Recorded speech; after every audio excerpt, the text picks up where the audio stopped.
बे दमासियाव बे सिथावखौ जाथारनांगौ आरो ने नियमथार आरो ना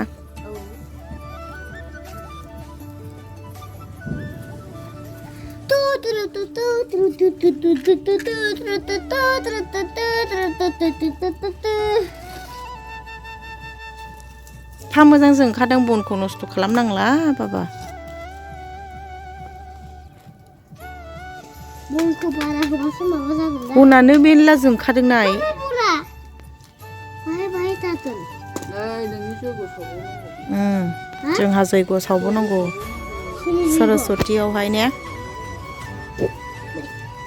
दाख्लैनि बायदि फुजाब्रा बाबा आरोबाव नोंनि नामाव आंनि नाम दा दस्रायाव सोरनि नाम जादोंमोन दाख्लैया दाख्लैना फेमिलिमोनब्रा बाबा ओमफ्राय एबारना अकल नोंनि थाखाय सावगोनाय हाय गाइस खुलुमबाय नोंथांमोनखौ होनदे हे गाइस खुलुमबाय बरायबोबाय आंनि गोदान भिडिअआव नोंथांमोनखौ आरोबाव फिन खनसे बराय हरबावबाय जोंहा नै दायो अर सावगासिनो दं मामिजों आरो आं ओमफ्राय आबैजों ओमफ्राय दा न'आव अर सावगासिनो दं बेहाय ओंख्रिबो संखांबायना जोंहा बाबा ओंख्रिबो सावखांबाय माबा जिरायगासिनो दं जोंहा अराव ओमफ्राय दा ओरैनो दं अराव अर सायदों आखाया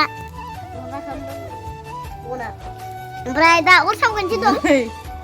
अरनि रानि ओमफ्राय र' बाबा र' आबैखौ दिन्थिदों गोजानायखौ बारा मोनथारदों नामा ब्रुला आइयालाय आयै माबायदि बारा मोनदों थान्दा ना एकदम अराबो ओरैबायदि मोजां जोंखायो नै जोंना लोगोफोर बरिया कि बना नुवाखै माबायदि स्टाइल जोंना अरजों गेलेनो नाङा बाबा नाहरना रायलायदे ओरै मोखां होनानै नै गाइस जोंहा अर सायगासिनो दं बनजों दमासि खामगोन दमासिखौ माबोरै जाखो नोंथांमोना होनदे दमासिखौ माबोरै जाखो नोंथांमोनालाय मोजां दंना मोजां जाबाय होनदों जोंथ' बिराद मोजाङै जाबाय जोंहाथ' फिथाबो जादों ओमफ्राय फिथा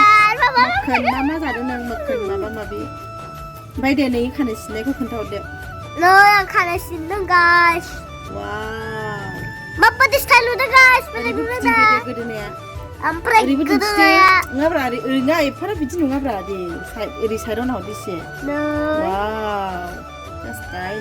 गाइस आंनि स्टाइला मोजां मोनोब्ला लाइक खालाम आंनि भिडिअखौ ओमफ्राय दा अब्ला नोंथांमोना खोनाबायना आंना फिसालाया माबायदि फेकेर रायलायदों नोंथांमोना माबोरै जाखो दमासिखौ जोंहाथ' एकदम जाबाय हेभियानो बिराद गुसु ओमफ्राय एकदम अरावल' थानो मोजां मोनोना लोगोफोर ओमफ्राय ओरैनो जास्ट अर सायबाय थानायखौनो नोंथांमोनजों एसे सावरायनोसैलाय होननानै फैलायबाय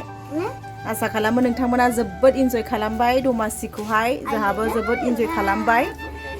आलासि दङ जोंना नाथाय बिसोरो बिजिनियावहाय गावसिनि बिहावमोननि न'आव थांदों ओमफ्राय दायो जोङो साथामजों दङ बा माने अर सायगासिनो आइयाबो बारा गोजांनाय मोनदोंनो देग्लाय एकदम जा खामानि मावनाङो ना गुसु गुसा एकदमबारैनो ओमफ्राय गोजांनाया बारा जादों होनदों ओमफ्राय अरावनो जिरायगासिनो जोङो अब्ला नोंथांमोनजों बेखौनो शेयार खालामलायबाय दोननोसै अब्ला बाय बाय लोगोफोर नै माबा होनबावनोबा बाबा आंनि मामिनि चेनेलखौ होनदे आंनि मामिनि चेनेलखौ लाइक खालाम आरोखि लाइक खालामाबा बुजागोन आंखौ बिदि होननानैहाय प्लिज मामिनि चेनेलखौ लाइक खालाम शेयार खालाम कमेन्ट खालाम लाइकखौ बुराय माने लाभ इउ अल गाइस 1k जाबाय आंना लाभ इउ अल गाइस ओमफ्राय दा 6k 10k मा होनखोथाय गाइसमोन डन्ट माइन्ड गोदाव सोराव होनलाबायबाय आंना फिसालाया दे होमबा लोगोफोर दोनथ'नोसै बेखिनियावनो लाखिथ'नोसैलाय बाय बाय बाय बाय बाय बाय अर सायनायखौनो नोंथांमोननो एसे शेयार खालामबाय आं एसे आवगोलावहाय ओंख्रि संदोंमोन अमा आलु ओमफ्राय मटर संखांबाय आरोना ओमफ्राय संनायखौलाय आरो मा दिन्थिबाय थाबावनो अराव संनायखौलाय कमनखासै होननानै आङो भिडिअ लायासै ओमफ्राय नै दा ओरैनो जिरायबाय थाबाय दा टाइमाबो बेसेबां जाखो 9:59 जाबाय लोगोफोर टाइमा ओमफ्राय जों अरखौनो सायगासिनो दङ बिराद गुसुखा एकदम नै माबायदि साइजनि एकदम ना फुरा गुसु दे होमबा दोननोसै बाय बाय